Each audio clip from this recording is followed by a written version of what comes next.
We are in a pivotal moment of time where we need to vote because a vote represents a voice, and every vote is important because we vote based upon our morals, principles, and values, and then those are reflective on the decisions that are made in our school district. If you're not involved in your voting, you really don't have a say-so in the stuff that they are teaching or what they're talking about. Your tax dollars are going there.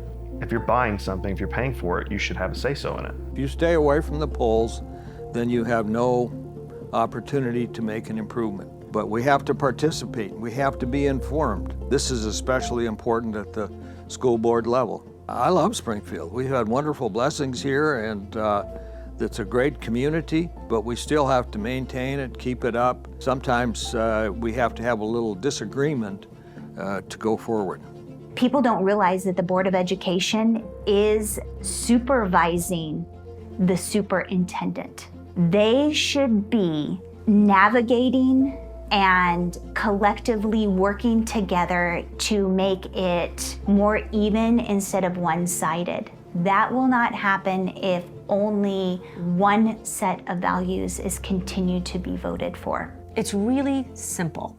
The product, which is students' education, is a direct reflection of the governing body. That is the school board. Because the school board technically is in charge of everything, right? Here are the rules, this is who we hire to do it, this is how it's gonna get done, and here's the money to get it done. If the product isn't what you want it to be, it's because the people that were in charge of that product didn't do their job. And if the people that are in charge didn't do their job, it's because the voters who put them in charge didn't do their job.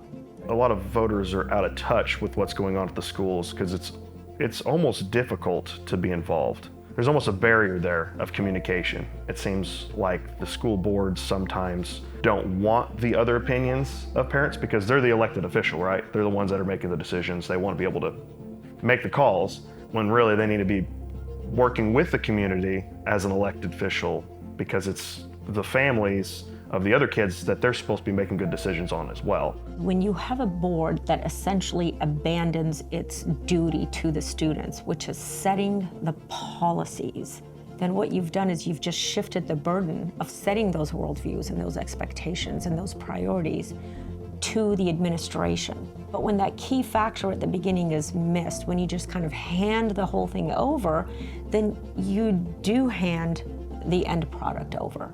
And that, I would say, is a breakdown in leadership. We are not going to be able to teach our children if we are dealing with behaviors all day long in the classroom. If we can't meet those needs for the students because the kids are out of control next to them, we're not actually reaching that goal.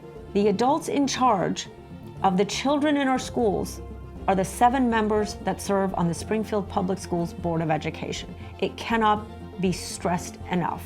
And the failures that we are seeing, if you're not happy with the graduates, you have to directly hold the 7 members that are in charge. That is where it begins. It begins with the leadership.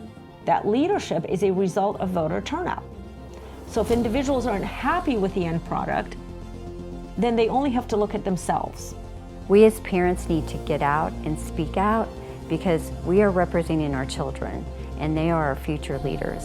We are indifferent to what's going on, then some interested parties will fill in the gap in maybe in ways that you don't agree with, but you've lost your right to make a difference. When you don't get your family, tell your friends, other places, put a sign in your yard. I personally think this next upcoming years, you're going to see a large trend in people saying enough is enough and getting involved in their school boards, in their communities, because we're getting a big move from the president down. It's all changing, and I think it's all changing the correct direction, and enough is enough. And I think that you'll see that this upcoming years.